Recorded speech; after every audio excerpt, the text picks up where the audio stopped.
Hey, Nick. Hey, Jeff, what's going on? I'm getting ready to light up a Bishop. I just had myself a Gator.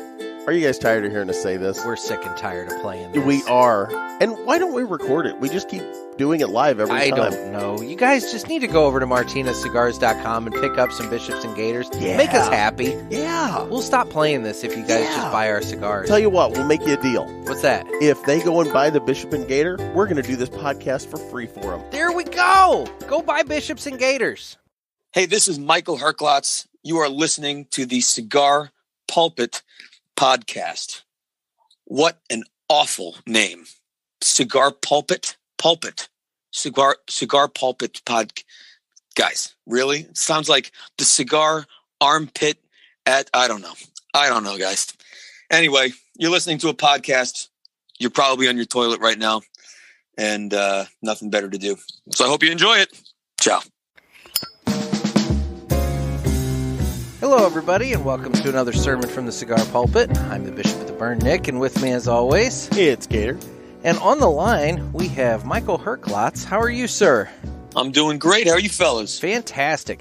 So we're going to be talking to Michael all about his career, his time with Nat Sherman, and kind of what the future may potentially hold. I don't know if we're going to get that information out of him, but we'll give it our best effort here. But we're going to try our darndest. We're going to try. So, but today we are going to be lighting up the Nat Sherman Timeless Supreme. It's the 749. So, can you tell us a little bit about the cigar, Michael? I don't know anything about it. No, I'm just kidding. Of course I can. So Timeless Supreme, first of all, it was at one time just referred to as Timeless Nicaragua. But in 2018, as part of our rebrand work, we decided to give it a bit more of an identity and rebranded it as Timeless Supreme. It's a beautiful box press cigar, Nicaraguan Puro, and it was the second blend that I worked on for Nat Sherman, starting first with the Timeless, what was then the Timeless Dominican, now Timeless Prestige. And then we did the Timeless Nicaragua, which is now Timeless Supreme.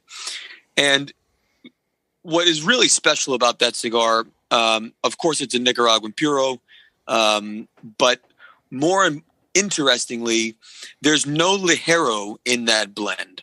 And if you think about when that blend was released in 2012, that really was a time in the industry where the face melting, Ligero heavy, make your feet sweat kind of cigars were really all the rage. In addition, of course, to the acceleration of Nicaragua and Nicaraguan Puros. But when we did that cigar, we very intentionally did not want to just follow trend, but rather, in keeping with our philosophy always, is to try and find holes and gaps and bring something more unique to market. And so realizing that there was this big push for Nicaraguan Puros and that flavor, we also recognized the gap of elegance in that experience. And so the Timeless Supreme was really meant to bring back some elegance and grace to the Nicaraguan Puro experience. So the format you have, the 749, is a Churchill for all intents and purposes, box pressed. And anytime you box press a cigar, it tends to feel a little thinner than it actually is.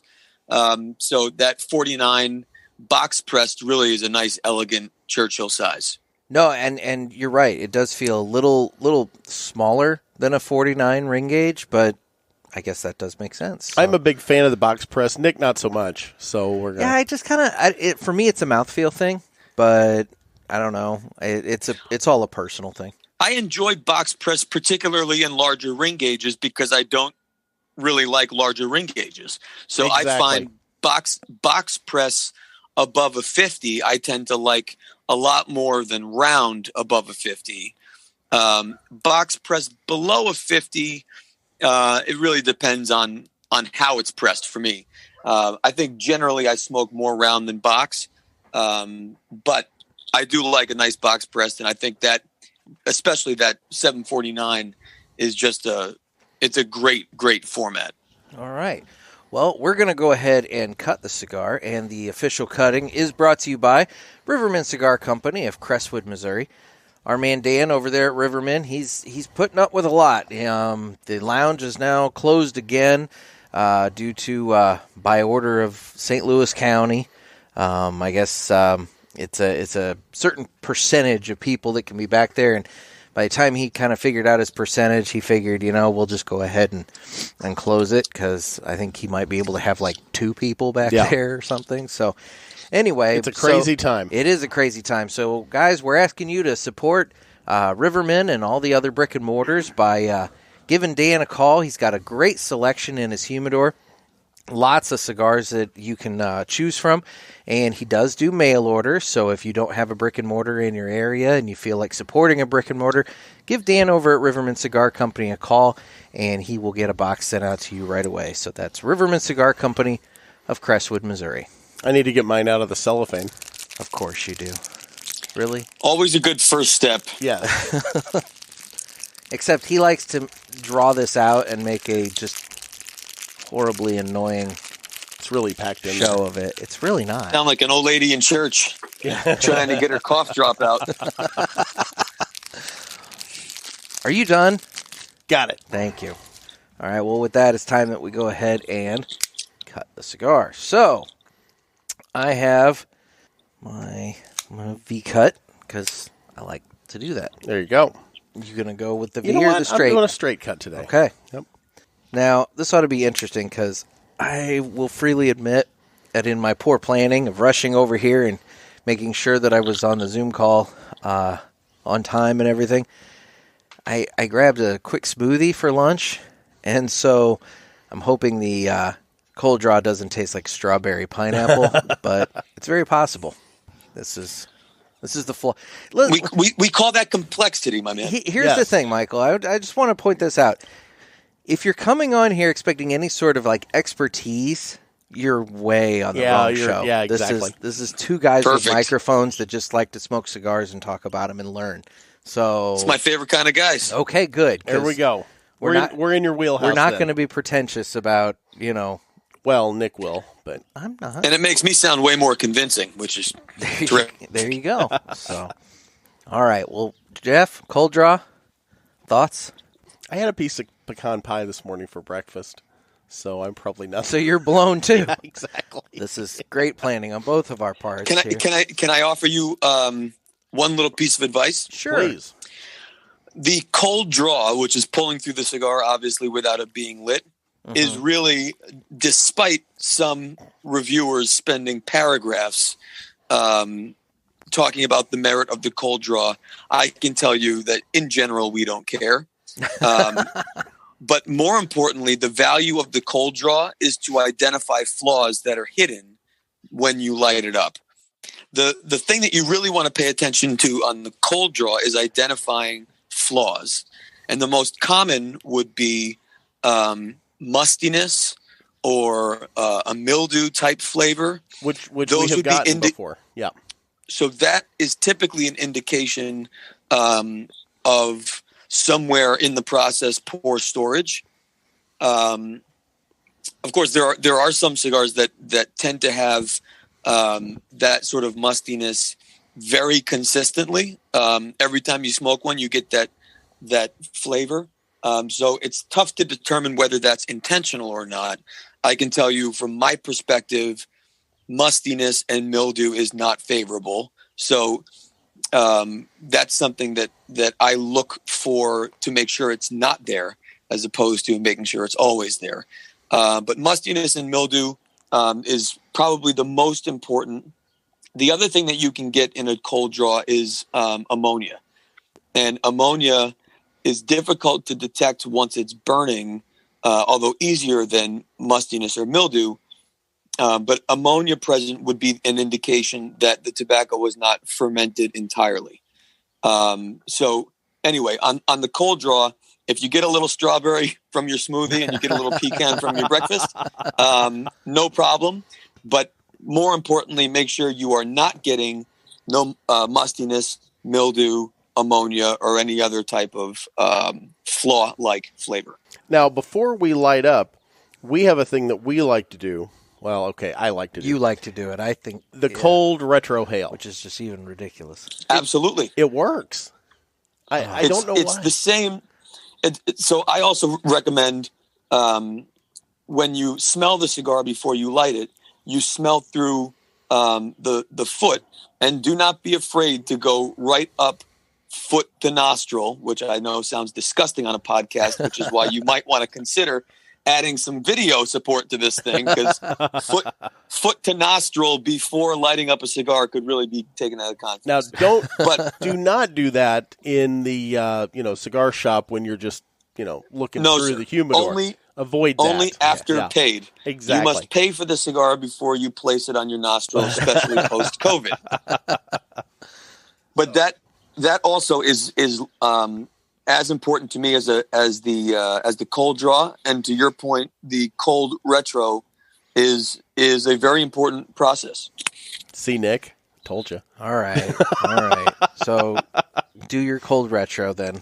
I'm still looking in my Venmo, and I don't have the $10 for saying that on the record. I thought, aren't you going to pay me for that? It's processing nicely, right as we speak. If you're waiting for money from Jeff, you're going to be waiting. Yeah, I was going to say get in line. Yeah, I'm in the cigar business. I'm used to waiting for money from people. That's a valid point.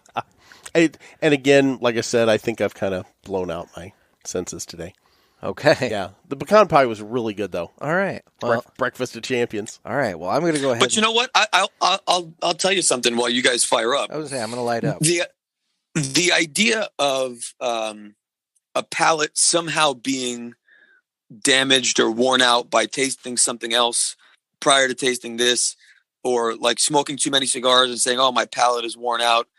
I think our palates are conditioned really to taste a lot of different things, and it's just kind of understanding what your baseline is going in.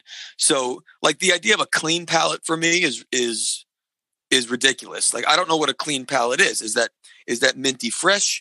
Is that morning breath? Is that, I mean, like, what's the fresh palate? That's a valid point, because you're right. I mean, you either have morning breath going on, but then if you brush your teeth, now you're dealing with toothpaste. And then if you wait a little while, now you're dealing with just like middle of the day funk mouth kind of thing. Yep. So it's like, what exactly is?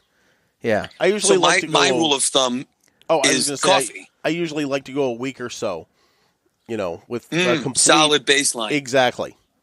Yeah. What? Nothing. Yeah. Anyway. Yeah, I brush my teeth every Saturday, whether it needs it or not. Okay, so your rule of thumb is coffee. Well, what I like about coffee is I tend to drink the same type of coffee. I tend to drink it the same way. And so with that being my baseline, it gives me the same sort of apples to apples comparison as I'm either tasting day to day, week to week, whatever. I like that. Of course, my baseline's also Scotch, bourbon, wine, Scotchy Scotch. Doesn't really matter. Well, I'm actually a big coffee drinker. Now, Nick finally found a coffee he liked when we were down in Tampa recently. Yeah, but I have to load it up with all sorts of milk and sugar, apparently, But you liked it? I did. So, I did. Yeah. So even went back and got a second cup. That was not the same thing. No, and it was not. It was not. So anyway. This cigar's got a little oomph to it. It does. It has a little bit of strength to this guy. Yeah. I did a retro hail, and it's peppery out of the gate. With this line, we go from a 46 ring gauge to a 60 ring gauge. The 46, the 49 that you're smoking certainly has a bit more concentration than the 56 and the 60. So it would make sense that you're experiencing a little bit more ferocity is probably the wrong word, but a little bit more strength and presence in the 7x49 versus what you might get in the 6x60. Yeah, I mean, and to your point from earlier, you're right. It's not one that right out of the gate, it's like, kicking me in the balls and slitting my throat, but you can definitely say I'm smoking. It's cupping cigar. them. It's much more cupping them as opposed to kicking them. Which is much preferred. Much preferred. Sure. Yes. So, anyway. So, Michael, if it's one or the other, obviously. Well, exactly. Yeah. So, Michael, you've been in the cigar business for, 21 years. That's first of all, I mean, it's impressive that somebody has, in this day and age, has actually been in a career, that long without it being some sort of a, like, for lack of a better term, like a profession, like a doctor, lawyer, something that very specific like that. And so, I guess my first question is, how did you encounter cigars? And then in turn, how did you get into the business? Well, I went to music school in Boston, Berklee College of Music. I never smoked in my life prior. I had 2 roommates in college my first year, and one of them, it turned out, enjoyed cigars in high school. So every day we would take a different walk through the city of Boston, just kind of exploring. And one day we walked past a cigar bar, and usually it was in the evenings. And my roommate said, his name is Chris Brown, who listens to a lot of these things, so he might be listening. Okay. He said, "Hey, let's go in and smoke a cigar." I said, "You're crazy, and I don't smoke. It's a ridiculous idea." But he wanted to do it. He went in, and I was not going to be standing out in the cold by myself, so I went in behind him, and it was a transformational moment for me. I mean, walking through those doors, it was lots of wood and brown leather and jazz and cigar smoke and brown spirits and fancy glasses. And I was like, man, I've never seen anything like this. This is a completely different world. And so we went into the walk-in humidor, and I can actually remember as we walked past the bar towards the walk-in humidor, there was a guy standing there who looked a little older than me, and he had on a suit. It was 1999, so time and place. He had an olive green suit, olive green turtleneck. I mean, he just looked the part.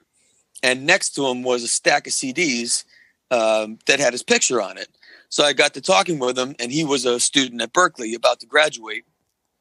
It just kind of telling me about just how the cigar world and the jazz world kind of, go hand in hand, which I was a jazz drummer, so I thought that was awesome.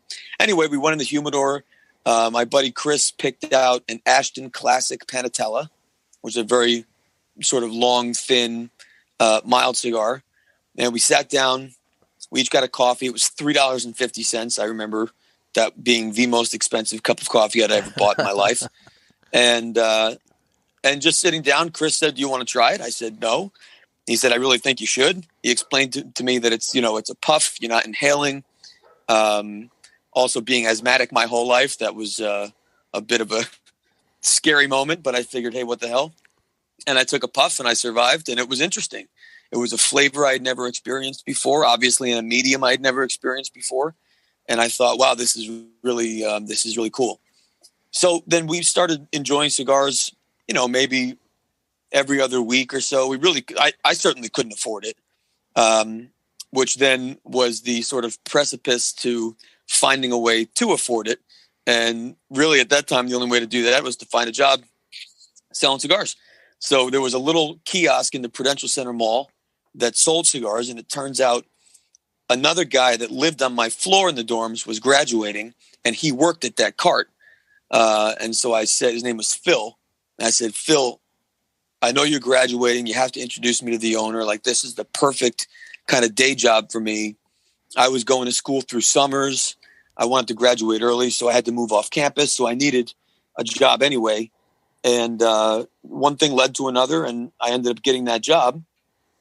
And then just a couple months into it, the owner of that cart, I mean, now we're right at the sort of tail, sort of that tipping point of the cigar boom, where it went pretty rapidly from the top, nosediving, yeah. Which I like to say that I probably caused that when I joined the industry. But the owner of the kiosk sold it. And the new owner basically came in and said, I don't have time to run this business, so I'm going to need you to do it. And I said, I don't know anything about running a business. I mean, I'm 19 going to school full time, and I just wanted a job to learn and do my homework at the same time. And he said that he wasn't really interested in my excuses and just to figure it out. And that was it. So I hired a bunch of my friends, and we ran that through 2001, I guess. And then we closed that to open up a more proper store outside of the city. And I was at a point where I was playing quite a bit of music, and certainly was not going to commute to my day job. So I left, really focused on music. And then there was another store in town called Gloucester Street Cigar Company that I used to go to just as a customer. And they ended up having an opening and needed some help. And so I ended up working at Gloucester Street for probably a year or so until I moved to New York City. And it was always my plan to move to New York City. So I moved in May of 2002 and got a job as a sales associate at the Davidoff store on Madison Avenue. I knew the general manager of that store from Boston, and he had been there since 2000. So I had visited him when I visited New York. And so ultimately I got that job, and I was sales and doing events and all kinds of things, basically through 2006. 2006, Davidoff bought a second store on the west side of Manhattan in the Time Warner building, and they offered me the general manager position there. So I took the general manager position at Columbus Circle for 2 years, and then David Kitchens, who was running the Madison Avenue store, left to go to Holtz. And so Davidoff offered to create a new position, basically, to put me in charge of both stores. And so I ran both stores up until 2011, which is when I left to join Nat Sherman. There's a lot there to unpack, but so going back to the kiosk there, when you're told, hey, just run this, you're 19. What lessons did you kind of like stumble your way into during that? Like if there's some takeaways from that time as a young man running this cigar kiosk, what kind of takeaways did you have from that? Well, I mean, let's face it, running a little kiosk in a shopping mall is not running, a major company. So there were basic things like just understanding a little bit of the early kind of, margin and profit and payroll scheduling. There's certainly no one was doing any spreadsheets and that kind of stuff, but just sort of those fundamentals. I mean, I always worked. So I can remember being a kid, just being so excited to be able to get a job, and so I've always enjoyed working, and I have a pretty high work ethic. So in any job I had, I always kind of naturally wanted to grab the bull by the horns and do more. So I think those were some of the early learning curves. The other thing was, especially being 19 and in this center, which was a corporate office as well. I mean, the Prudential Center Tower is a huge office tower. And so as you can imagine, we had pretty high-end clientele that would be coming in and out every day. Being a 19-year-old pimply-faced kid, it was certainly difficult to be taken seriously. The mistake, I think, a lot of either whether it's young people or young in the business is this need to try and convince someone that you're an expert. I think those are probably mistakes I made early on that I learned over time. You actually don't need to do that. You're probably better off being humble and being honest and saying, this is what I do know. This is what I don't know. And then also, the level of showmanship that goes into selling, that, you need to have a dynamic personality. You need to engage with people and talk about things that may be unrelated to the product just to connect with them. So remembering people's favorite sports teams or kids' names or things like that would help connect with a customer, that would help bring them back to buy more. So I guess those are some of the early ones. Well, so then obviously one of the things that you kind of talked about just a bit ago was when you throw yourself into a job, you kind of grab the bull by the horns and really go for it. And you were definitely offered that opportunity when you joined Nat Sherman in 2011. Big time. Yeah. So not only did you come in and start working at the store, the townhouse, correct? But you also started working with the blends and with the line. Yes. So I'll make this the short version. If you want the long version, you can watch my 3-hour interview with Cigar Coop. But basically, the Sherman family, who I'd known for many years, was looking for someone to run the store initially. And I did not think that was the right fit for me. But as we sort of continued to talk about sort of the needs of the business, it was clear that it wasn't just the store that kind of needed redirection, that it was really the larger cigar business in its totality. We had a very successful cigarette business for decades. But in fact, the cigars came first. Cigars were 1930. Cigarettes didn't show up until 1950s. And if you looked at the store was very much a premium cigar, premium tobacconist experience. But really, it was cigarettes that was kind of driving the bus. So yeah, we set out a very early plan to, while sort of adding some polish and changing some philosophy in the store, to also then really spend a lot of time revamping the cigar business. So we discontinued a lot of blends and then started from scratch with the first Timeless collection. And then every year we added thoughtful product. We added people as necessary to build the wholesale side of the business. And we did anything we could to grow the business safely and very intentionally, but also very authentically. So, at the end of the day, Nat Sherman was not a 5-generation, Latin American story. It's an American story. And, New York City has, a lot of polish and fanciness. It also has a lot of down and dirty grit and secrets.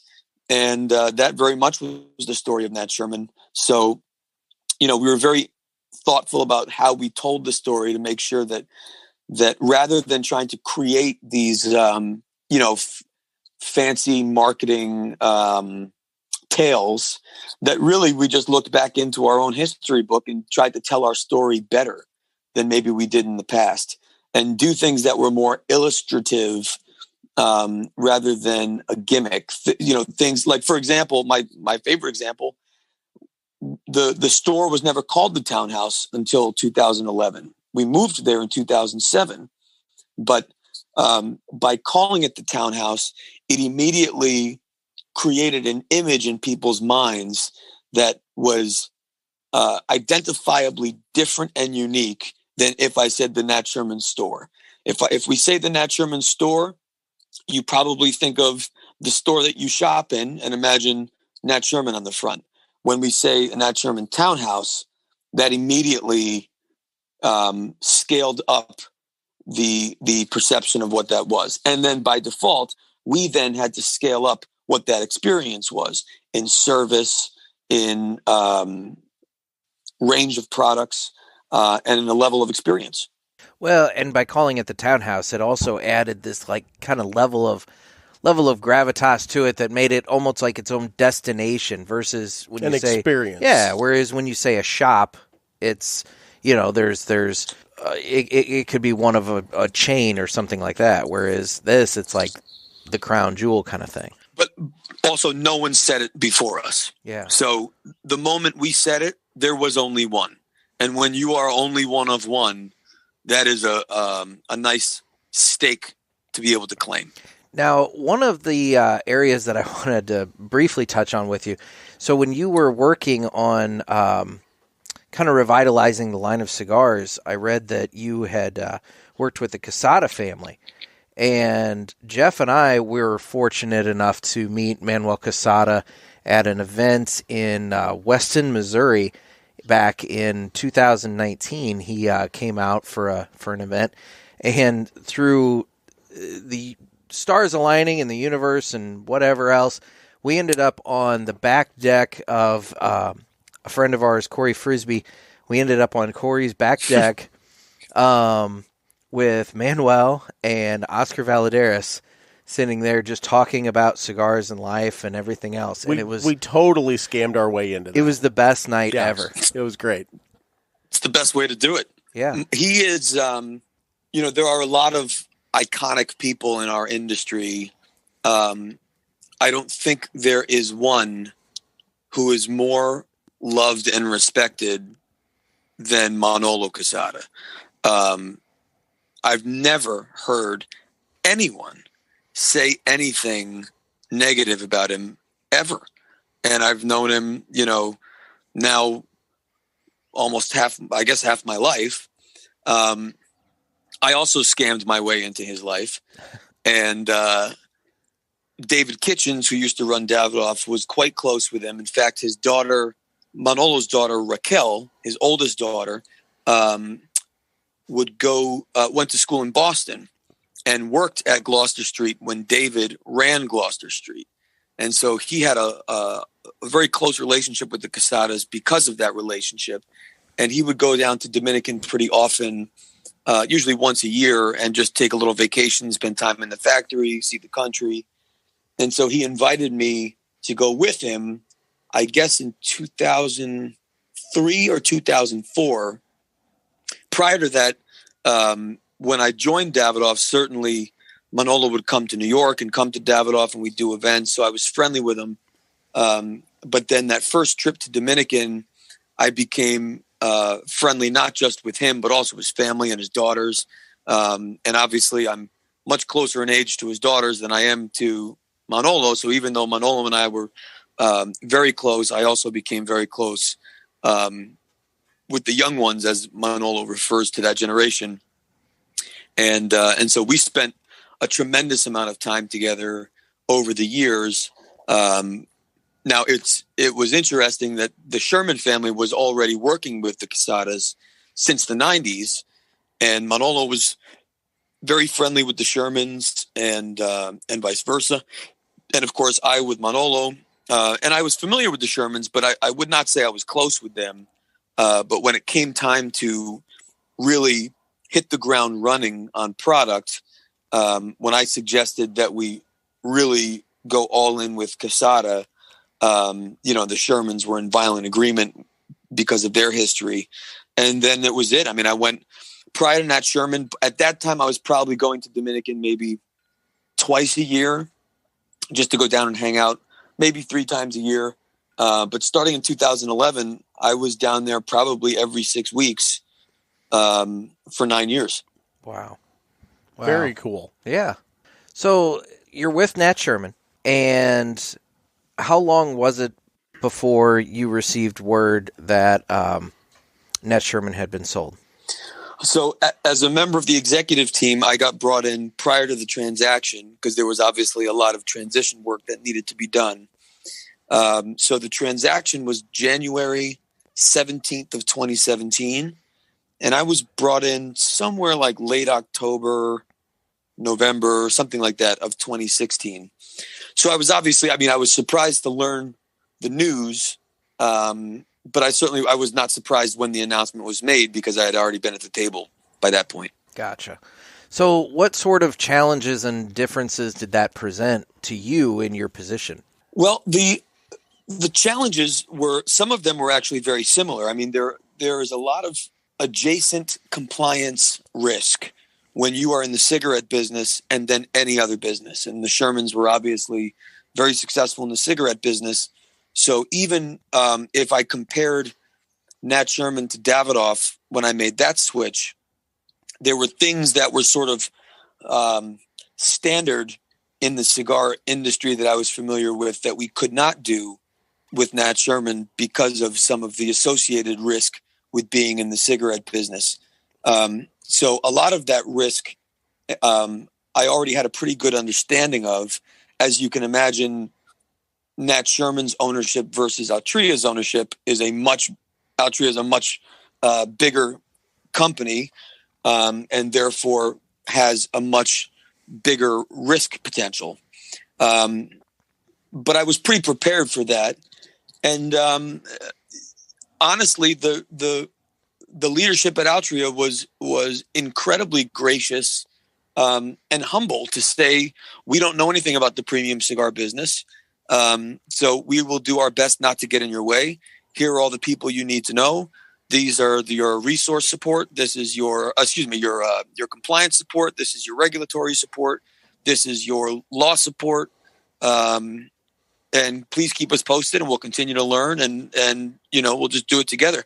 But even the growth and development that we did under Altria, none of that was done by a directive from them. All of that was done as it was done before. It was our ideas.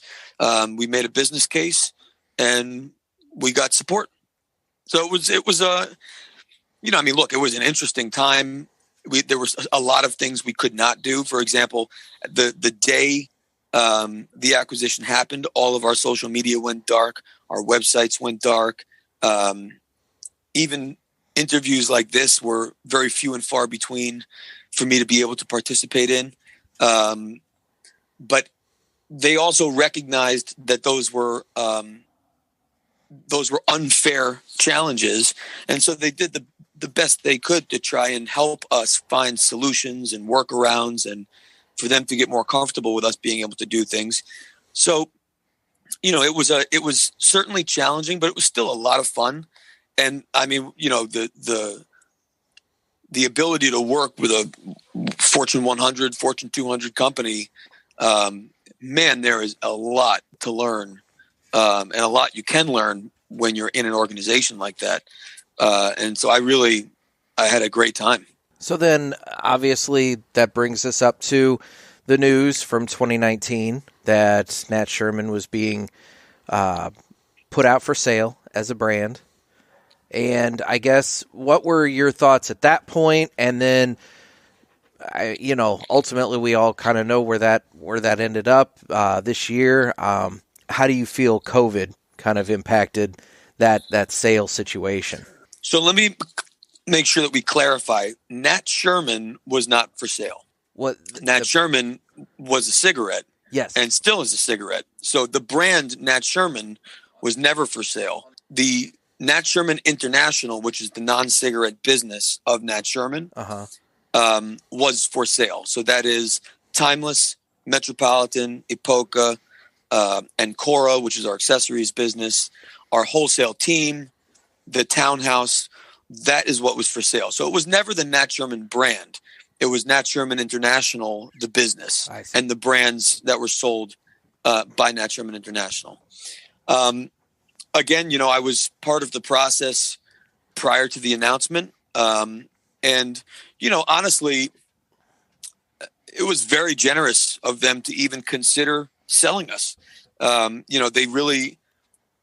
It was not the outcome that they wanted, to have to divest that piece of the business, but that just is the way things ultimately went. And after making a decision saying, okay, we are no longer going to be in the retail business or the cigar business, most companies would have shut it down, closed and shut down. They didn't do that.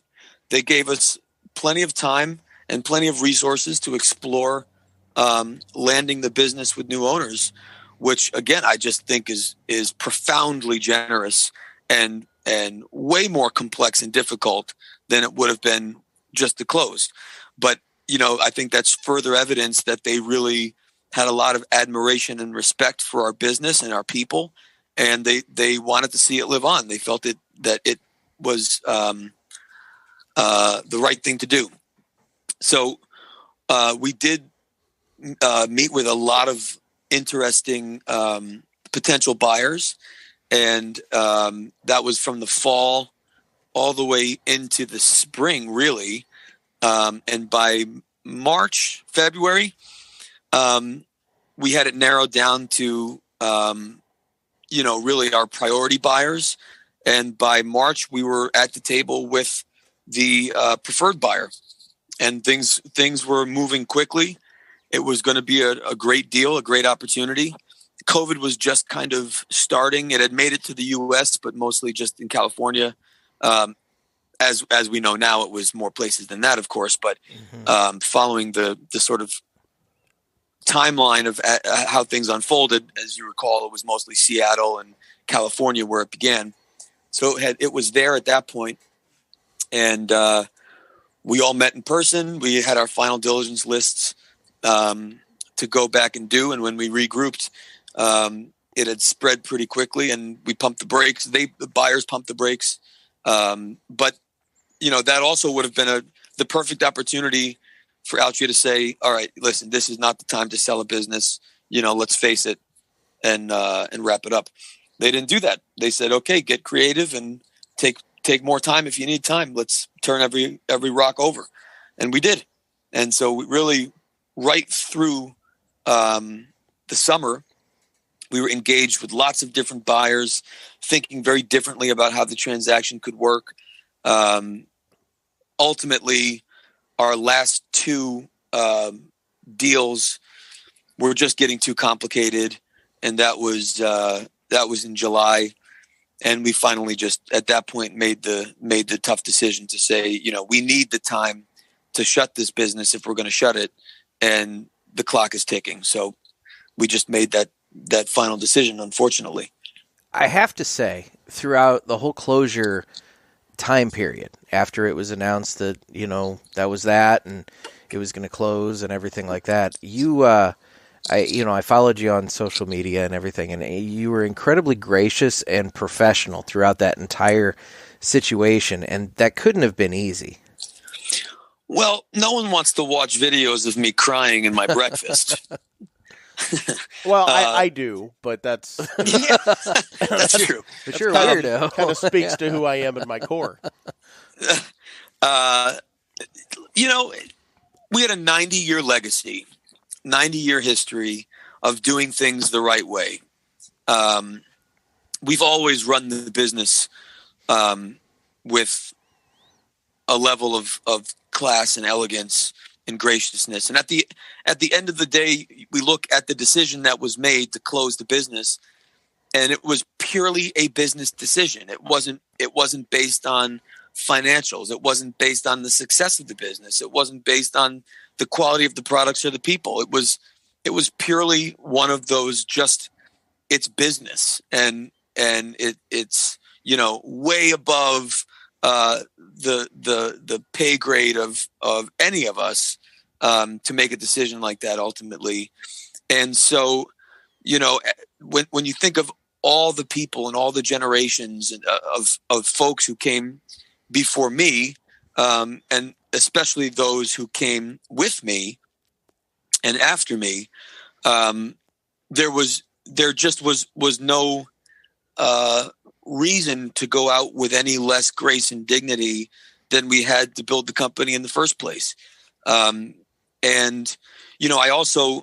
I recognize I did it a bit more publicly than perhaps would be done conventionally. But I also, if I look at the reason why our company was as successful as it was for so long, it certainly was not because of me, nor was it because of our sales team or the store people. It was because of our customers and our partners and our retail support and, consumers who all loved the brand like we did as employees. And so I felt like it was kind of appropriate to allow folks to be able to experience it, especially since so many people were not going to have the ability to engage with the brand again in a personal way. In a perfect world, we would have had parties and events. I mean, I would have done a farewell tour. Yeah. And, we would have gone out with a bang, and we couldn't even do that. And, like so many COVID deaths, and I believe this is going down as one, a lot of it's been very difficult to mourn loss these last 8 months because you haven't been able to gather with people. You haven't been able to, celebrate and honor people. You're just stuck at home. And so I really thought it was important to try and bring as much access to people as possible throughout the process. And I'll tell you, it was also incredible. It was incredibly helpful for me too. It was therapeutic to get that kind of support. And for my team, I heard it all the time. Anytime I'd post something besides the comments and the likes and things on my own post, but salespeople and other people would automatically get text messages and emails and phone calls and comments on their own posts saying that they had seen my post and were just thinking about them and offering positions and jobs and support. So it was also a bit, I guess, tactical too, to try and make sure that everyone knew what was happening to help provide folks as best a landing as they could once things were wrapped up. No, like I said, I thought it was really classy and professional and really well done, given the circumstances. So one thing I wanted to circle back to regarding during the sale process and everything, did you ever consider it?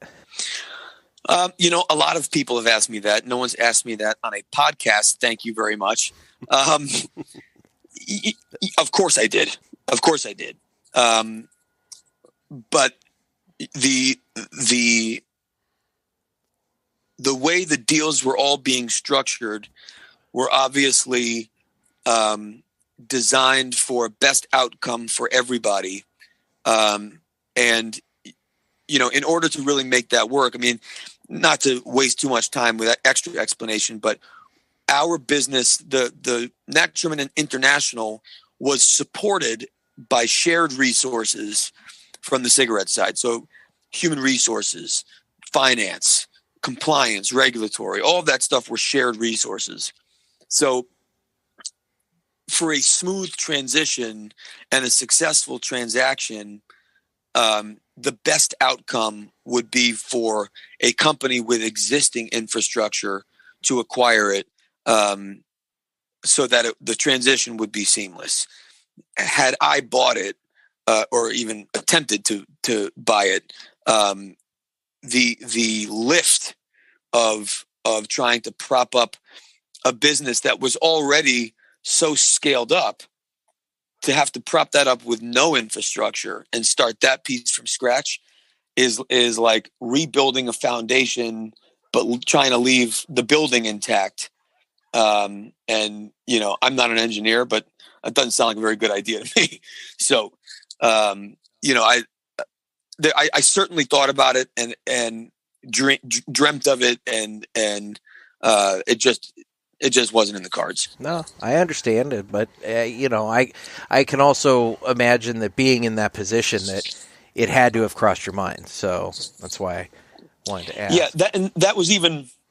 I mean, if we're being completely honest, there was a little bit of that helpless and hopeless feeling to a degree, especially as the deal started getting more complex. It would always cross my mind, like, is there a pathway? Can we do this? But I also need to remove myself from it and just think really realistically about me and my family and what's best. And ultimately, that really would have been a tremendous lift. And sometimes things, I think, are just better left to be done as the fates allow. So before we get into some questions about just kind of general retail ideas and concepts and whatnot, I want to ask the inevitable, obvious question of, so now that your time at Nat Sherman is concluded, what's next on the plate? Yeah, that's the question. That is the question. I've shared a number of times, Altria's generosity was not just while they owned us, but they also offered severance to any employee that didn't ultimately get placed in a position within Altria. And some Nat Sherman employees did explore employment within Altria. But for those of us who did not, we all received severance packages.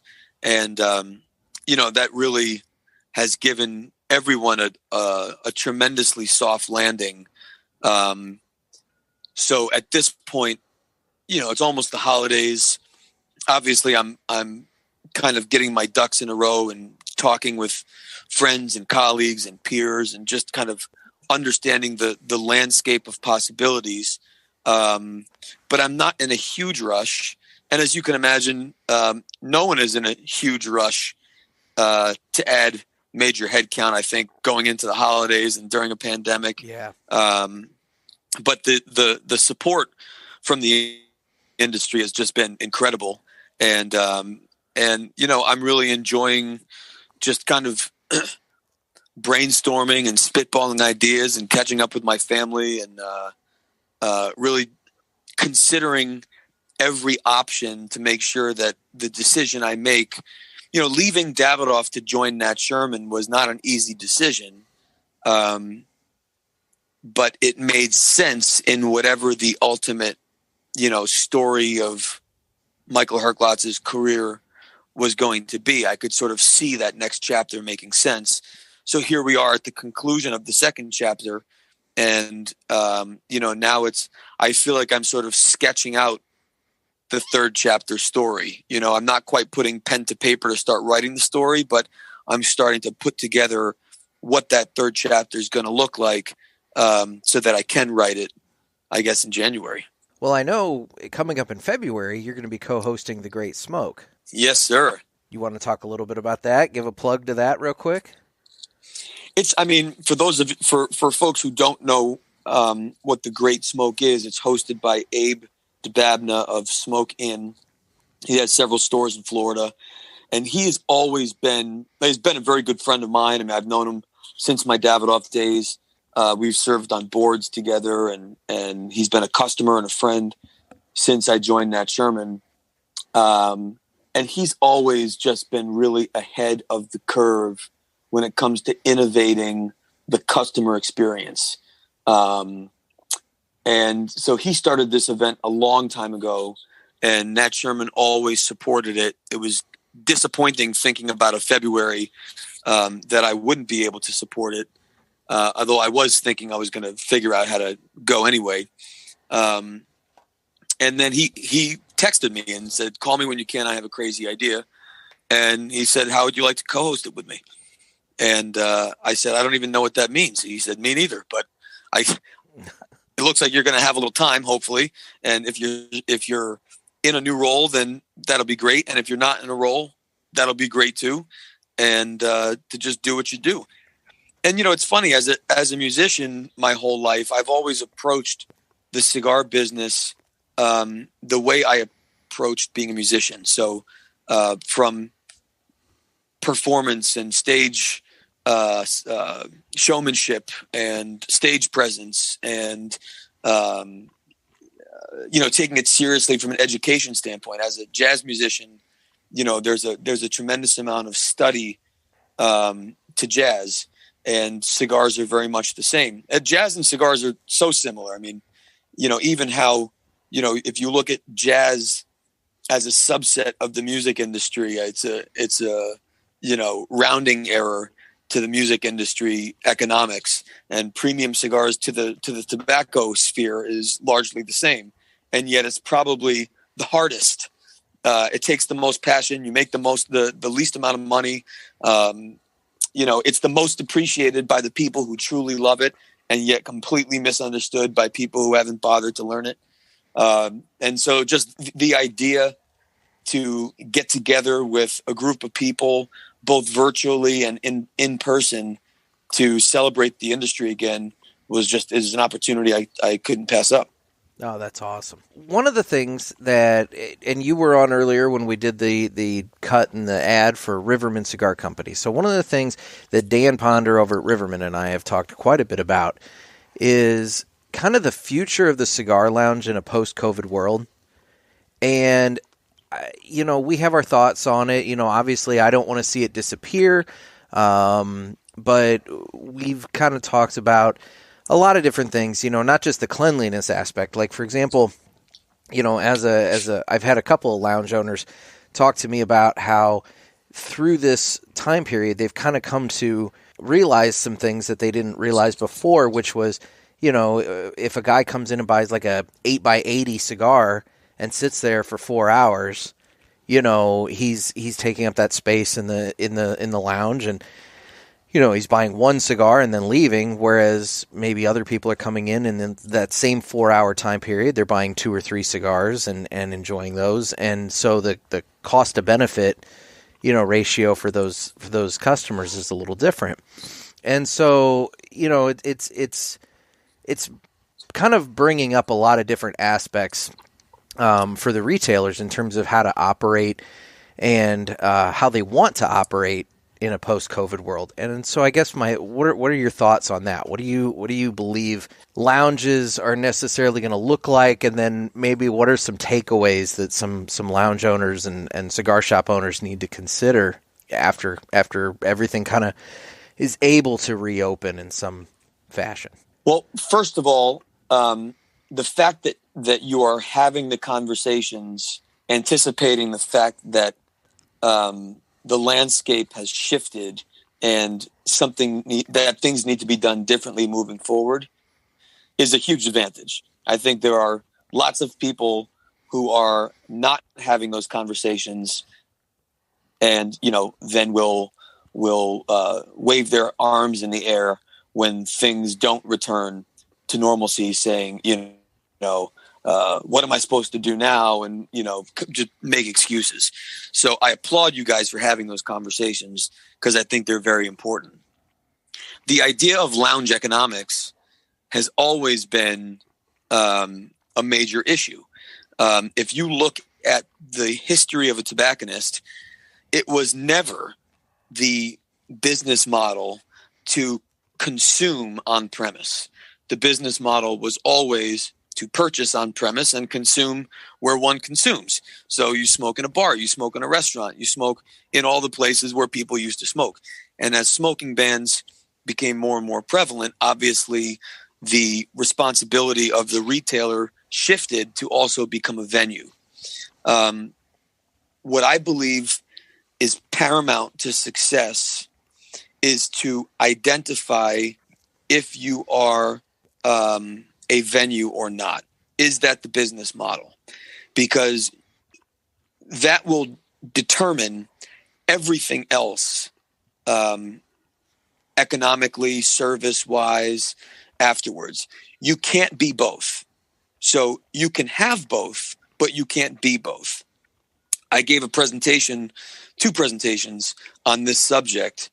And if you look at the Nat Sherman townhouse as an example, even though we had a dozen chairs on the main floor and a private lounge downstairs, if you asked me to define what we were as either a retail store or a lounge, we were a retail store. And we permitted you to enjoy your purchase, but we were not a lounge. So that really allowed us to hold ourselves accountable to the decisions we made to make sure that we were setting ourselves up to be true to what we wanted to be, and we didn't maybe become what other people wanted us to be. And your point about the 8x80, $9, 4-hour economic model, that is not a successful economic model if you only have 6 chairs. That's a problem. Mm-hmm.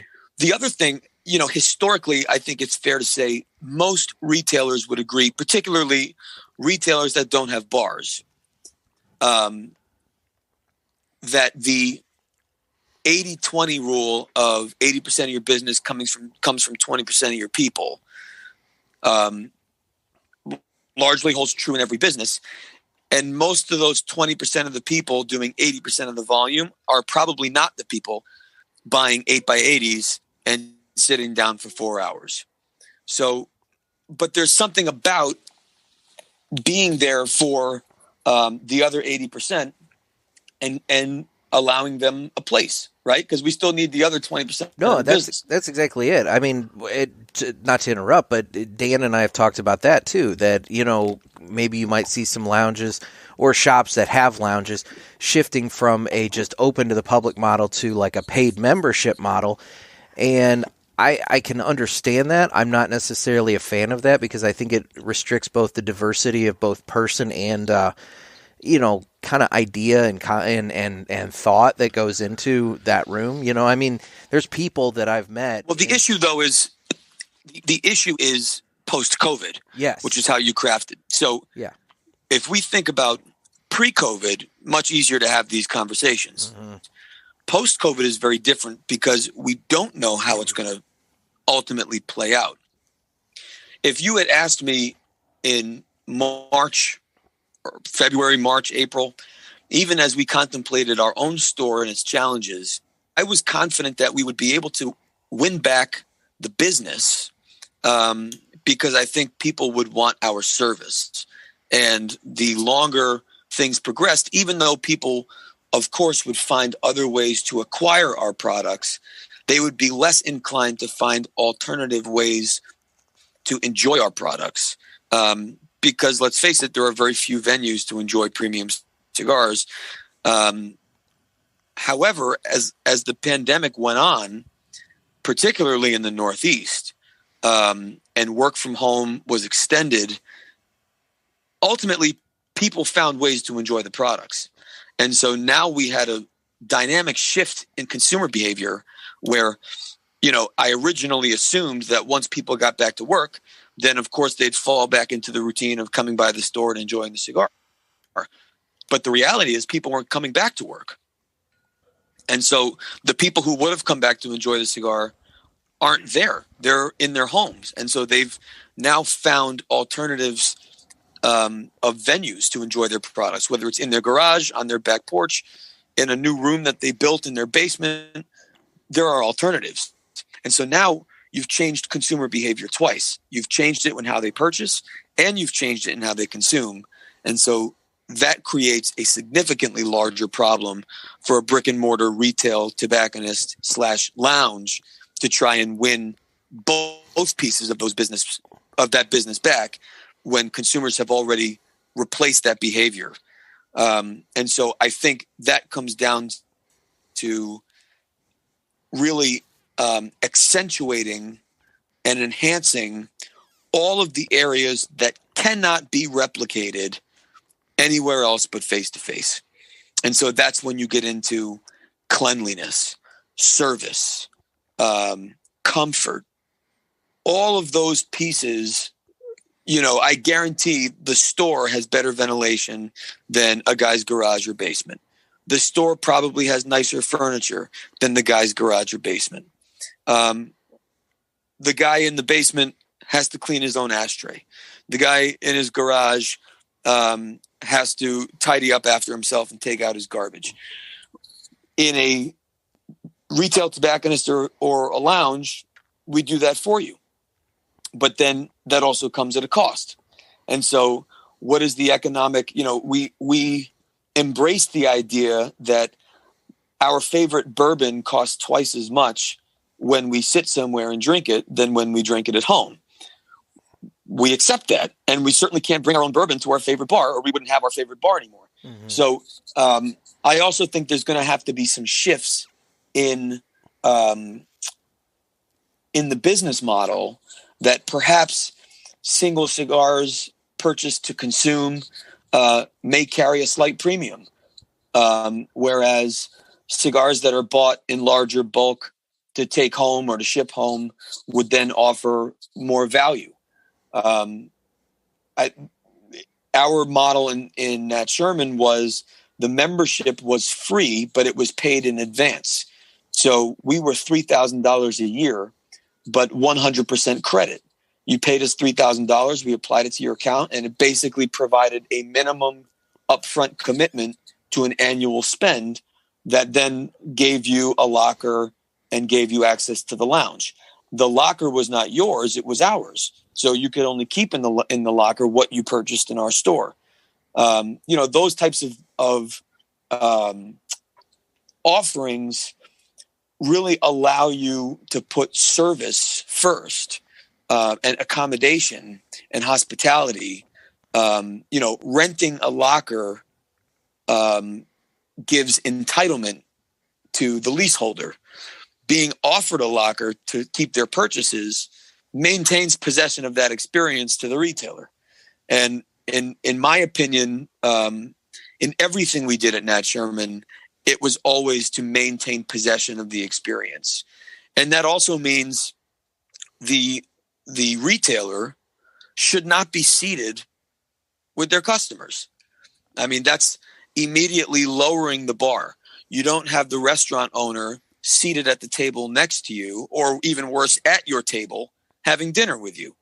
that's not the experience. The restaurant owner, even if you go in every day, the restaurant owner walks by, checks in on you, but doesn't interrupt your experience. And there has to be a very clean line drawn between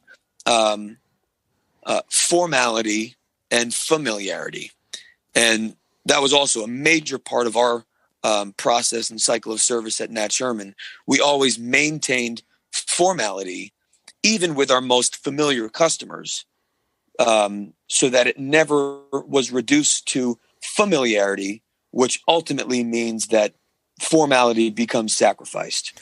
No, that's a really interesting point, because I'm sure all of us have been into a lounge or a shop. I keep calling it a lounge. I really mean a shop that has a room that they may seating. Yeah, exactly. Yeah. But you get my point. I'm sure we've all been to a shop where when we walk in, it's pretty obvious that it's that guy's clubhouse, that he started it up and he's selling cigars and doing all right, for himself. But the reason that he wanted to start it up is to sit around with his buddies and have cigars. So that's not a long-term business model, but pre-COVID it worked. Mm-hmm. My gut says that post-COVID it won't. So now let me ask you another question here. So in a post-COVID world, if somebody were to come to you and say, "Hey, I'm thinking about opening up a cigar shop," what would your thought and advice be to that person? They better have a plan. I mean, you cannot just build out a space with a humidor and ventilation and a cash register and think you are going to win. I mean, if you just, I've put it this way a handful of times. There is nothing that I can't acquire seated on the toilet. There's absolutely nothing. I can buy a home. I can buy a car. I can buy cigars. I can buy lighters. I can buy my groceries. There's nothing that I can't get seated on the toilet. What I can't get seated on the toilet is camaraderie, expertise, all of those added value face-to-face things, nor would I want them on the toilet, obviously. So this is normally where I would jump in, but I'm going to let you go. Listen, the premium cigar industry and the larger retail tobacco industry, there is no greater industry, but you need more than just passion at this point to have a successful business. You really need a plan, and that plan must include how are you going to go to market different than everyone else. And I mean, let's face it, post-COVID, if you don't have a method to transact business non-face-to-face, you should not start your business, because we know the only way to survive today is to cater to the person sitting on their toilet and then exceed their expectations when you see them face-to-face. Yeah. Yeah. No, and that's a valid point. I mean, I know Dave Garofalo has talked in the Cigar Authority about how, his online sales are what helped, get him through this whole situation. Dave, Abe, Jeff Corona, you can see stores scramble who maybe did not have that infrastructure in place prior to lockdowns and COVID, scramble to put it in place. Uptown in Chicago, very good friends of mine, they got very aggressive with Zoom events. I mean, really, really aggressive with Zoom events. That helped maintain a lot of energy and enthusiasm and support. And then they were obviously, mail ordering cigars that people would call up or email or what have you. So I just, it takes the same level of passion today as it did a year ago, but it takes a lot more planning and thought to make sure that you're covering your bases, because we can't pretend to be surprised if we get locked down again and not have a plan B. Well, and that's exactly kind of what we're dealing with in the wintertime here. Is there was a little bit of a lull in the summer, Where it seemed like things were kind of getting a little better, but now things have kind of... Almost back to normal. Yeah. In some cases. And then we got locked down again. Well, but I think locking down for COVID-19 was a very difficult thing to do because we hadn't done it in 100 years. My fear is that now that we've done it, we may do it before another 100 years passes. A bad flu season. Who knows where since we've done it once, it could happen again. So, God, I hope not. But it just needs to be. We need to be prepared for that to happen. And again, at the end of the day, all consumers have shifted their behavior in the last 9 months in a very profound way to get the things they need the easiest, cheapest way possible. And if retailers and lounge owners are not having the conversations that you're having right now with Riverman about thinking differently what the new normal is going to be, then I fear for those people. And I'm not going to lie. That to me, that's a very scary outlook, but a very realistic outlook of what could potentially be coming. We're literally, in a brave new world. It's no different than people wanting to launch a cigar post FDA. Of course, it's possible, but it's infinitely more difficult, and there's a whole lot of unknowns. So, granted, we're in a period right now of maybe relief. It's tough to tell, but it's not the threat has not gone away. So anyone introducing a cigar today should be introducing their product assuming the absolute worst and being prepared on how they'll handle it. Because should things get more complex in a regulatory landscape, no one should be surprised. Disappointed? Totally. Fight back? Absolutely. But surprised? How can we be surprised? Yeah. We came so close so many times to facing the reality. So I recognize maybe I sound a little pessimistic. That's not what I mean. Pragmatic would probably be. I'm hoping it never locks down. What I'm hoping is it never locks down. I'm hoping consumers return to business as usual. I hope people run in the door vaccinated and put their asses back in the seats and smoke 8x80s and, breathe their hot breath all over each other. I hope it happens. But it's hard to imagine it's going to happen exactly the same way. And so we just need to be prepared that it won't. But you also brought up a really good point about cleanliness and all the basic things that people took for granted because they leveraged the fact that they were the only place to smoke. Mm-hmm. And so you had dirty glass, disgusting dirty glass, dirty bathrooms, ashtrays overflowing. That, first of all, pre-COVID, that was unacceptable, but people got away with it. Post-COVID, there is no excuse. You need Windex in your store. You need a vacuum cleaner in your store. Come on. You need paper towels. You need to empty the ashtrays. That's just common sense. Like I think of the area where one sits to enjoy a cigar should be exactly the same as the table you sit down at to eat dinner at a restaurant. You don't sit down and move someone else's plates and then put your plate down. It's clean and set and ready for you. So I walked into a store. This is one of my favorite stories. I walked into a store for a 9 a.m.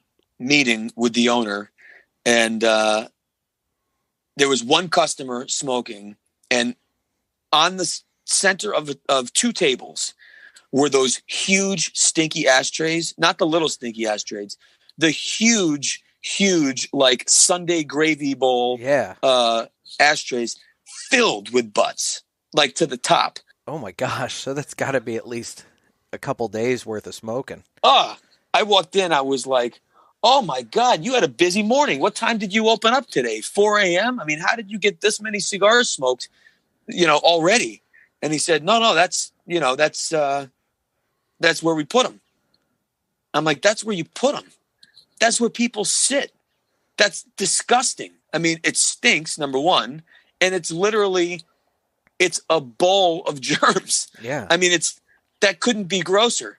And he's like, well, we like to see how long it takes to fill them up. And I was like, look, you can run your business how you want, but my interpretation of that is this is not where I want to be. But that's what they did. Wow. We cleaned the ashtray every time a customer ashed. We would clean the ashtray. We'd walk over, empty it into a pail, and put it back. And those are the types of things that allow you to demonstrate service. So even of course the ashtray doesn't need to be cleaned with 1 inch of ash in it, but the fact that I'm willing to do it for you demonstrates a profound level of appreciation and respect for you buying your cigar here. And it offers an opportunity for me to check in without being pushy. So now I get to say, hey, how are you enjoying it? Without me just interrupting you. It gives an opportunity for me to say thank you again, or for them to say thank you to me. All of those opportunities to win and demonstrate service and demonstrate appreciation, those are huge opportunities that you can't do through now some of the more modified channels like e-com or any of that stuff. No, I know I've been smoking a lot in my garage and on my deck and everything. And you're right. I have my own, ashtray that I've got to take out. And I have a 1-car garage and my wife parks in it. So I have to back the car out. I set up all my stuff and everything. I sit in there for a few hours, have my cigars and everything. Fire up the heater. Yeah, fire up the heater. Yeah, I mean, these days, I'm dealing with weather elements and everything. And I have to keep the garage door at least halfway open so that the ventilation gets out. Well, now my heater's fighting that cold, and it's been chilly a few nights, and so I'm doing the same thing, my man. Yeah, exactly. So I mean, I've never needed a place at home to smoke. I've smoked in offices for 20 years. Now all of a sudden, I got nowhere to go. Oh, I'll tell you what. I was just talking with somebody the other week, and we were talking about the ice fishing. Kind of tents or whatever that you get that are insulated and everything. I'm seriously thinking about running by one of the sports stores to price one of those out for my deck because it sounds better than my garage at this point. But I know a lot of guys that have bought those prefab sheds. Yeah, and they've turned those into man caves. I mean, and that's something Dan and I were talking about earlier this year too. Is we're going to have to start prepping for the winter. Especially if, stores and lounges are on limited capacity, which they are again. Yep. How are we going to handle the wintertime? But, yeah. I think that is the perfect members concept is Dan get a contract on those things, sell them to his customers, and have little mini Riverman sheds. I mean, that's like an unbelievable name. Hey, there you go. I like that. There you go, Dan. And if you buy the Riverman shed, maybe you even lease it. Who cares? Put it in your backyard. You get X discount. You get free delivery. See, there you go, Dan. I know Dan's listening to this because he's a big fan of yours, and he was excited to hear you were going to be coming on with us. So, Riverman sheds. I like it. So, listen, you tell him, Dan, you have 48 hours or otherwise I'm buying the trademark. Cigar pulpit shed. There you go. Well, Michael, we want to thank you so much for taking time out of your day. We've gone a little over what I thought we were going to do, but so I really appreciate you taking time. And is there anything that you want to tell our listeners, anywhere they can follow you, that sort of thing for updates? Sure. So all my social media is the same, Michael Herklots. So Instagram, Twitter, Facebook, whatever. Love to have you follow me and stay in touch with what I'm doing. And I appreciate your patience as we tried to find a time to schedule this because I know it was a lot of back and forth. But it's great to be able to catch up and chat with you, and hopefully we'll be able to do it again. I wish everyone the healthiest of holidays and Merry Christmas for those who celebrate, and just stay healthy. I think we're the worst of times are behind us, even though I think there is still some worse times ahead of us.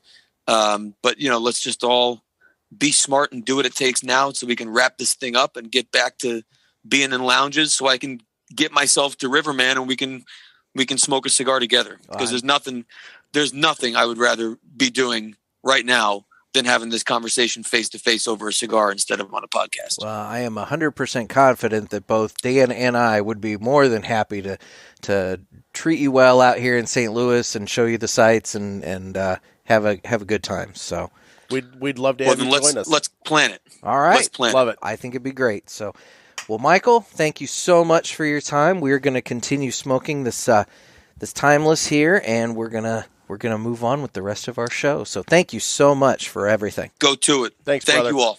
Thank you. Thanks, guys. Well, I really want to thank Michael for taking time out of his day to come on and talk with us. He was pretty cool. He was neat. I will say he kind of alluded to it. We've been playing messages back and forth for a little while, so it was really nice to be able to finally circle up. I reached out to him, but he was still dealing with... he's had a lot going on. Well, and that was the problem, is he was still closing down the townhouse and everything else was going on, and so we kind of opted to push it back until after all that was done to clear out his schedule a little bit. I'll tell you this, oh boy is very gracious about everything that's going on. Definitely. Well, yep. I mean, I guess it's one of those things. You can either be bitter about it, or you can just, realize it is what it is and move on with life. It's business, and yeah. So you move on to the next chapter, like you said. Precisely it. So, well, speaking of moving on to the next chapter, before we do, why don't we touch base on this Timeless Supreme 749? We didn't really talk too much about the cigar during the interview. What are you getting on the cigar? It's it's a good cigar. It's a little meaty for my taste, but I've really enjoyed it. And one of the things that I don't know if we've really talked about this on the show, but when I was in Florida earlier this summer, I picked up some Nat Shermans, and I was all excited to get them. It's not a cigar I find usually in the St. Louis area, and I brought them back, and I'm like, Nick, you're not going to believe what I found. And he said, oh, about that, and filled me in on everything going on that I'd been kind of oblivious to, and they're good cigars. Yeah, no, this is good. I've gotten some hints of cocoa and spice and everything, but it's a real creamy cigar, though. It's real smooth. The draw has been really good on it. My burn line's been really good on it. Being a 49 ring gauge, I did have to kind of slow down my smoking a little bit because I didn't want to get a little run or anything like that. But no, it's been a really good cigar. I have not done a retrohale, though. I was doing them on and off during the interview. Well, that's good. Because I stood down. You actually have a relationship that you've built with Michael over the years, and no, I just there's a little spot. I'm in the final third. Yeah, finalthirdcigar.com, and I did. There's a little bit of spice to the retrohale in the end there. Yep. But no, Jeff, I just did show prep. Show prep. That's what that is. That's show prep. Well, it's funny. The main question that I was going to bring up was Casada. Yeah. And you beat me to it. And I was like, well, there went my show prep. I was going to talk to him about the music and about that, and you covered both things. So I mean, we were on it. Yeah, those were the two things that I could talk about. Oh, well. And, and speak somewhat intelligently, too. So. Okay. Yep. Well, when does that ever stop before? Well, I try not to show my ass with the guests. I get it. As much as I can. I get it. Well, why don't we go ahead and get into some Ask the Boys? Let's do it.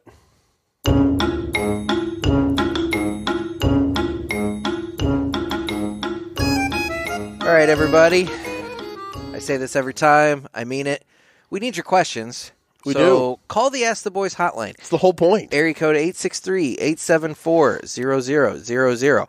Not only can you call into the hotline and ask us your questions about whatever you want, but we want you to be calling into the hotline and doing a couple other things. Tell us what cigar you would want if you knew that was the last cigar you're ever going to have in your life. Yes. That's the question that's standing on the table for all of you listeners. We want to hear, what is, if you knew that cigar was going to be the last one you were going to have, what do you want it to be? Plus, we need your Christmas carols. Exactly. We have the Christmas Carol deal going with My Monthly Cigars. Call in and sing us your parody Christmas Carol. All you have to do is mention My Monthly Cigars and the Cigar Pulpit in there, and you'll be eligible. And we're going to have prizes that we're going to give away to the best parody carol there. So exactly. Make sure you get that in. So, with that being said, why don't we go ahead and get into the first question? Howdy, boys. It's Thick Smoke Ryan. How you doing? First, I'd like to answer your question of what would be the last cigar I would ever smoke for the rest of my life. There we go. However you put it. For me, it would be the very cigar that I started with. The Padron 1964 Natural. Size doesn't matter. And my question to you gentlemen comes from a conversation that started when my buddies at the lounge and I were watching The Godfather Part 2. In your opinion, what would Cuba be like today if Fidel Castro never took over? Ooh. I look forward to hearing your answers on the next episode. Okay, have a great day. Bye-bye. First of all, that's a really good last cigar. And there is a gentleman that Jeff and I both know, Hal. He used to be a regular at the Hill, and he has since passed away. But I remember having conversations with Hal where he told me that if he was basically told he could only smoke one cigar for the rest of his life, it would have been a Padron. Yep. So, that's a really solid choice. And as for size doesn't matter, man, Thick Smoke Ryan, you're not thinking. You need to have like one of the big ones to stretch that thing out. It's like, don't go with like a little petite Corona or something like that. Go with a larger cigar so that you make sure you prolong the experience. Yeah, but you don't want to keel over in the middle of it and then waste half. But assuming you're not going to keel over in the middle of it, assuming that under this pretense you have the amount of time needed to finish that cigar. You're saying drag it out. Drag it out as long as you can, But anyway, now as for the question at hand about what would Cuba be like if Fidel had not taken over, I believe it would be a significantly different, significantly better place for everyone down there. I could make an argument that it very likely would have become a state. You could make that argument. Yeah. I will say, and I'm not saying that, the mafia was necessarily a good thing, but it sounds like that's where you're headed. But the mafia had a lot of really, influence in Cuba with the casinos. I mean, Cuba was like the happening place to go for America's rich and famous. Yep. They would go down there and party, hit the casinos and everything else. I mean, I really think that Cuba would have turned into a destination for the United States, rich and famous all the way through. I think you would have really big, nice, expensive resorts. I mean, you could make an argument that it could be like the Las Vegas of the Caribbean. Yep. I mean, it could have truly been something really, really special. Think about this. Think about how much different areas of the United States would be had that never happened. Tampa, Miami. Very true. You would see a totally different landscape in areas like that. You would. That basically took in a lot of the expats, I guess you would say, from Cuba after the revolution. And, would you see an Ybor City existing the way it is today? Well, yeah. I mean, Ybor City obviously was around prior to Castro taking over, but at the same time... But would it have the Cuban influence that it has there now? Like Colombia, the restaurant, and, all of the little cigar shops that we went to. King Corona. Would all of those influences be there had those people not had to leave, the island of Cuba? It's a valid point. I don't know. I mean, and it's one of those things. I will say Cuban cigars wouldn't have the mystique that they have around them. It's forbidden fruit, exactly. It would be just another. But then that leads to the question of, what would the cigar industry look like had Cuba not shut down like that? Would you have, all this growth and development in the Dominican, Nicaragua, Honduras, and all this if these Cuban families wouldn't have had to leave? you know, and everything. I don't know. It's an interesting road to go down. Well, you could make the argument that it's had a lot of positives for those countries you just mentioned. It for has. Miami, for Tampa, for those areas of our country. But it's been at the what would the expense landscape of be like? Yeah. So I don't know. It's a different world, that's for sure. It's a significantly different world. So well, and if the X-Men had jumped in and did a little more during the Cuban Missile Crisis. Oh, for God's with the blockade. Oh, for God's sakes. Look at you with the X-Men First Class reference there. I thought you'd appreciate that. It wasn't even me. I thought you'd appreciate that. So, well, anyway, so why don't we, why don't we go ahead and go on to the next question here? On to the next. Hey, fellas, this is Trent. This is my cigar account. Trent. I was just wondering if y'all are still planning on trying to do any more Zoom herfs. I know whenever we had the one, kind of for the introduction of the Bishop and the Gator cigars, y'all mentioned that would hopefully be a more regular thing. So I was just wondering if that's still in the plans or what. Stay safe and stay smoky. I'd definitely like to. I will say things. November kind of got away from us. What with the trip down to Tampa and then Thanksgiving and everything else. Yeah. So that November kind of got away from us, and I suspect more than likely December is probably going to get away from us with the holidays and everything else. I could see trying to set up another one. Maybe after Christmas sometime. Maybe a New Year's herf. Maybe we could try and set up like a New Year's herf or something like that.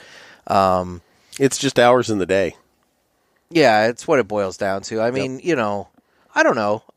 Maybe like a New Year's Eve. Ooh, we could do that. We could do I could do that. You could do that. I was going to say, I took one look at Jeff when I saw that, and I was just like, well, okay, I guess I could do that. For a while. But I'm going to get my freak on. Yeah, Lord. Anyway. So, I mean, look, they're not going to not happen. It's just I don't know how regularly they're going to happen. Realistically, would I like to get into a regular schedule with them?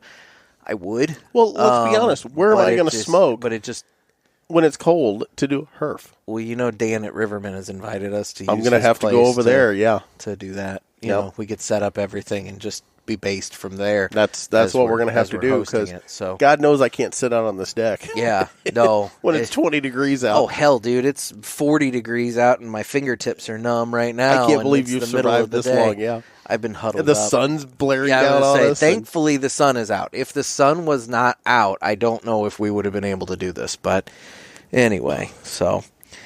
Yeah, so no, I guess the answer to that question is yes.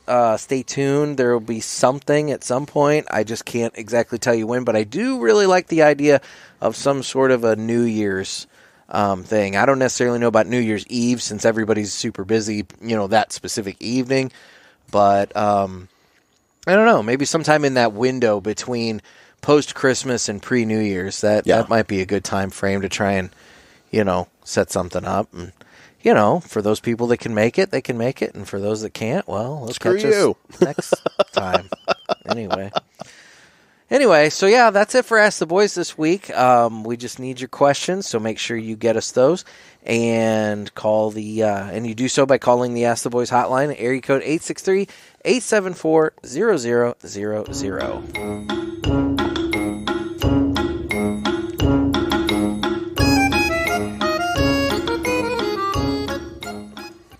Yeah, I will tell you, I hate we're not going to be able to get these cigars anymore. This is a good stick. I'd say find them while you can. Yeah. It's going to be... we lucked into them, down in Florida? Yeah. It's going to be one of those things. You're just going to have to... The stock is dwindling. When you see them, don't be afraid to buy them because it's going to be... They're not going to be there next year. Yeah, it's definitely going to be... I want to point something out, too. Because I got a little grief from some family over the trip to Florida, and everybody was worried and wanted me to quarantine. We're past our quarantine now. We are. And we survived just fine. We did. Nobody died. Yeah. Nobody got sick. But did you die? Nobody got sick. Yep. I didn't die. So there you go. I would make the argument that the air is cleaner on that airplane we were on than sitting out here on this deck. I don't know about that, but I mean, they definitely recirculate it much more frequently. Yeah, and it's purified and you know whatnot. So, but yeah, we had no trouble. And I'll tell you, and I know everybody's saying don't travel, don't travel, don't travel. It was the greatest travel experience I think I've ever had. Oh, I have not had an airport experience like that for easily the last 20 years. Nick and I, on the flight home, had 3 seats to ourselves each. Yeah, an entire row. It was an entire row. They announced when we got on the plane, they said this plane seats 175, and there are currently 80 slated to be on this plane, so spread out. And we did. Oh, it was amazing. Yeah, it was glorious. And it was pretty much the same way on the way out. And he was so tired of me. He told me, don't sit in the same set of seats with me. And then I didn't. And then he's looking over like wanting to talk the whole time, all sad-eyed. Well, like, hey, he missed his gator. I didn't think you'd actually take me serious, but... You know, oh, no, it was great. It was great. I had 3 tray tables. Yeah, you snacks. You had made yourself quite a little nest there. I really did. I watched that. Did not want to leave at the end of the flight. Well, I did. I hate flying, but, you know, at least it was tolerable this time around. Watching you cringe on takeoff and landing was just something to behold. I hate flying so much. I love it. It's uncomfortable. It's everything about it. I just cannot see. I would much rather drive than fly. It's just the driving takes infinitely longer. On the flight down, I look over at one point, and he's got the window seat, and we're right over the wing, and I look down, and I says, that wing look loose to you? Yeah. The whole flight wasn't appreciated. So, did you feel that? Yeah, I know, right?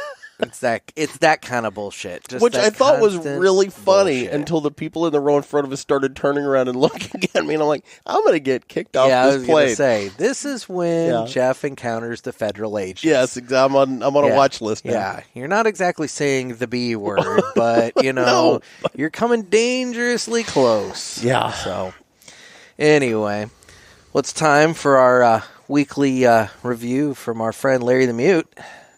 Is he here? Yeah, well, there he is. He's walking around the side of the house right there. I didn't know he was coming today. Yeah. Well, why not? It's a Tuesday episode. It was a little tense last time. I mean, it's been tense for a little while, but he continually shows up. And Larry, you know, to your credit, brother, I'm glad you showed up.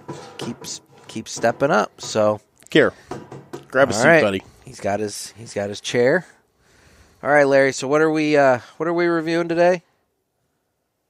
The Swisher Sweets Boozy Mango Cigarello. Never had that. It's the Boozy Mango. What the hell is that even a thing? It is indeed a thing. I don't know what makes it boozy.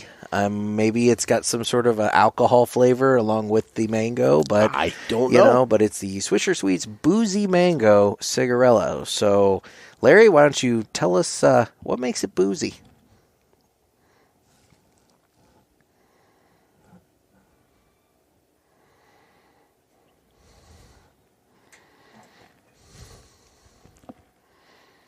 Oh, I feel enlightened.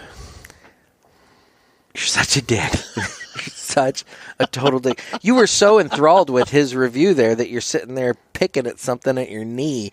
It's like a little scab. Oh my God. Well, Larry. Larry. Oh, and Larry tips the chair and storms away. Well, dude, those chairs are expensive. You did it again. I mean, he tries. He puts in the man hours. He smokes the damn Boozy Mango cigars. I mean... But to what end? To come here and tell us all about them. Is he? Yeah. Is he telling us all about it? I mean, he is. You're just not listening. God bless. What have I done with my life? These are bad life choices, folks. Here, meet Nick Miller. Hi, Nick. I'm Jeff. Yeah, I know, right? That's my bad life choice. Oh, Lord. Well, how about we give away some cigars? Oh, I think that's appropriate. All right, so it's time now for the weekly giveaway, where we give away a nice prize pack of Martinez cigars. And guys, you guys want these? They're good. You really do. So, guys, you you sign up for the weekly giveaway by signing up for our email newsletter. So go over to cigarpulpit.com. Big plans for the newsletter. And just, there's a little pop-up window that comes up when you go there. And all you got to do is just fill out the fields there, and we will be glad to add you to the list. And once you're on the list, we don't barrage you with messages. Like I said, like Jeff did just say, we have some plans for that. However, even then, it's not going to be constant. It's not like we're sending multiple a week or anything like that, because that requires time in my day, and I just don't have that. So, but get on the list, and once you're on the list, then you can win some cigars. So, this week's winner, all you have to do is reach out to me by Monday of next week. Just send me an email at nick@cigarpulpit.com telling me that I'm the winner, and send me your mailing address, and we will make sure that we get those cigars sent to you right away. Nick's giving me the side eye. I'm petting my dog.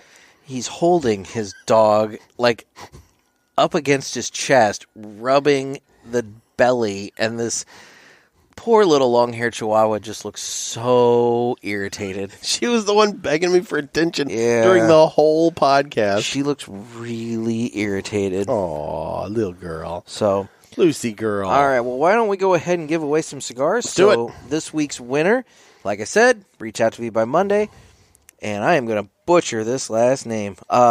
We have Vic Holgen? What? Yeah, you try that. Holguin? Vic Holguin? Holguin. Vic, you've just won.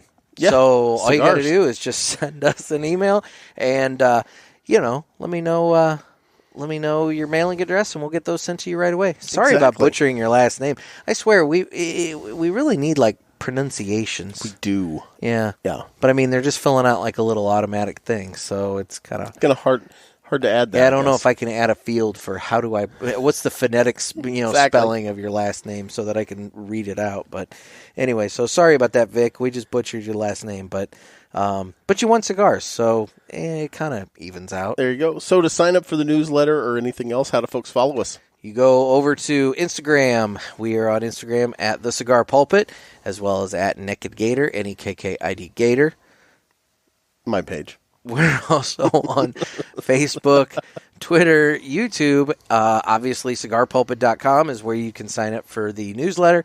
And then we need your questions for the Ask the Boys segment. So call the Ask the Boys hotline, area code 863-874-0000. I will say Larry's cigar smoke is wafting in the air, and it smelled really nice. It's boozy mango. I know, right? There you go. Yeah.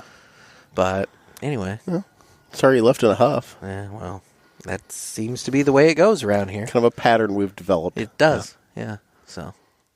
And Nick, we'd be remiss if we didn't say, coming up Friday, we have another selection from the My Monthly Cigars box. We do. What is My Monthly Cigars? My Monthly Cigars is a premium cigar subscription service where you can get a box of cigars sent to your door every month.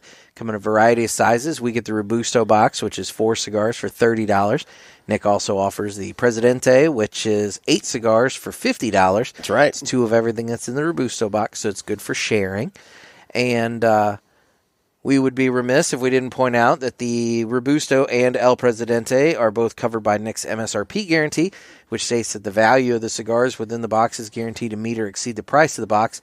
This month's box is right at just shy of $45. Yeah, it's like $44.50. So, you're saving $14.50 on the Robusto, or you're saving $39 on the. You're saving like $40 on the Presidente. It's a deal. You're getting $90 worth of cigars for $50. That's not bad at all. Can't beat that. Yep. So use offer code PULPIT. PULPIT. And that gets you free shipping on the first box. It also gets you 20% off any of the items in Nick's online store, because he sells not only the cigars that have been in the box, but also other cigars as well as accessories at mymonthlycigars.com. mymonthlycigars.com. He's also got that really rockin' holiday pack. Now the holiday pulpit. The holiday pack, you want to use offer code Holiday Pulpit, because the regular pulpit one won't work on that. But use a holiday pulpit, and his holiday pack, it's $59.99. You get 4 premium cigars. You get a desktop/travel humidor. You get a butane lighter and the butane.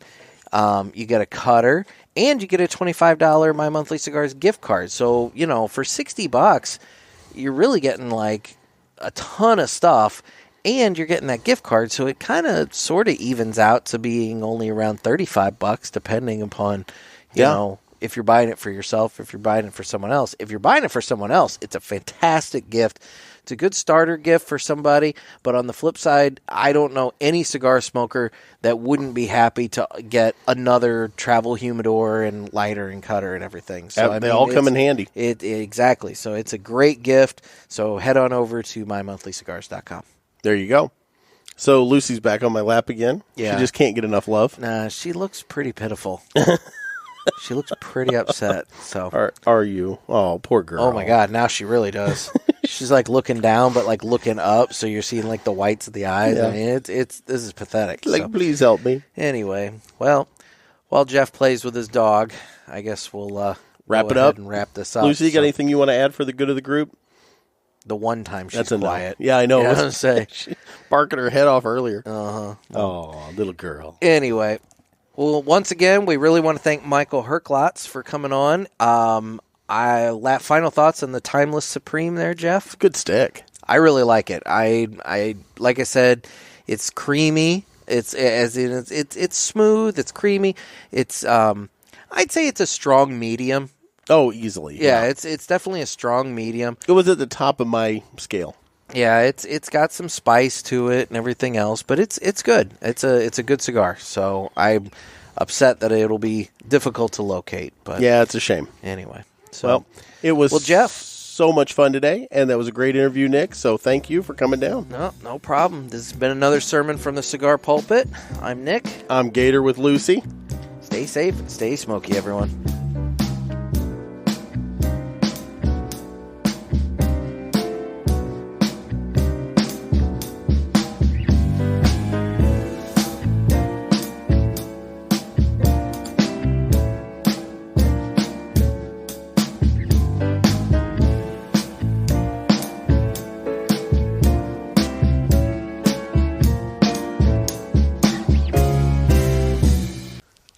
My Monthly.